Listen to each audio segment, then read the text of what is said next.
आता आपण पाहतोय सध्या आंतरवाली सराठीतली ही दृश्य आहेत आणि ही स्टोर रूम आहे आणि तुम्हाला वाटेल हे स्टोर रूम का दाखवतोय तर ह्या सर्व तांदळाच्या गोण्या आहेत आणि त्याचबरोबर या ठिकाणी तेल आपल्याला पाहायला मिळते 50 कॅन तेल येथे या ठिकाणी आलेलं आहे आणि उद्याची जी बैठक आहे या बैठकीसाठी या ठिकाणी बापू आहेत आणि त्याचबरोबर तुमचं नाव काय? अशोक पाटील. कुठून आलाय तुम्ही?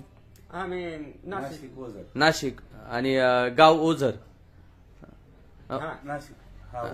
ओझर वरून आलाय आणि नाशिक ओझर वरून आलाय. तर बापू यांनी किती बॅग आणल्या तांदूळ आणि तेल?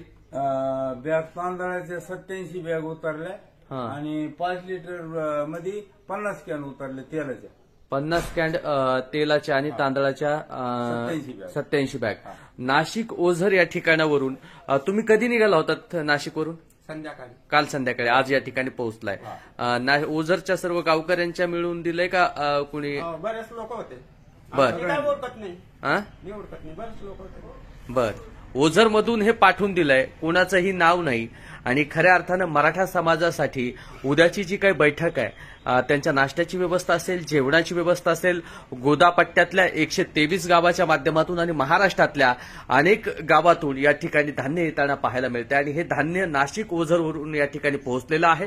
आपण पाहतोय पाठीमागे पाण्याच्या बॉटल सुद्धा आहेत आणि त्याचबरोबर इकडे सुद्धा धान्य आहे. मुंबईला जाते वेळेस असेल किंवा जेव्हा जेव्हा या ठिकाणी बैठका होतात तेव्हा तेव्हा या ठिकाणी धान्य असेल, खाण्याची व्यवस्था असेल, गोदापट्ट्यातल्या 123 गावातून आणि आंतरवालीतील बापू ह्या स्टोर रूमचं नियोजन बापूकडे असतं. बापू इथला परिसर सर्व बापूकडे नियोजन आहे कारण कामात कायम व्यस्त असतात आणि बापूंच्या विषयी आपण नेहमीच प्रत्येकजण बापूला ओळखतं कारण महाराष्ट्रातल्या प्रत्येकाची ओळख बापूसोबत आहे.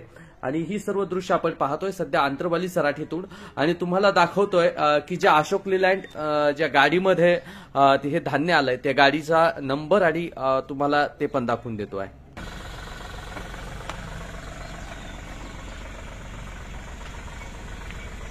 कुठून आलाय?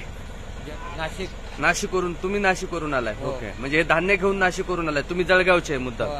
ओके. आणि नाशिकवरून कुठलं गावातून? ओझर. ओझरवरून. ओके. गावकऱ्यांनी पाठवून दिलं का तुम्हाला?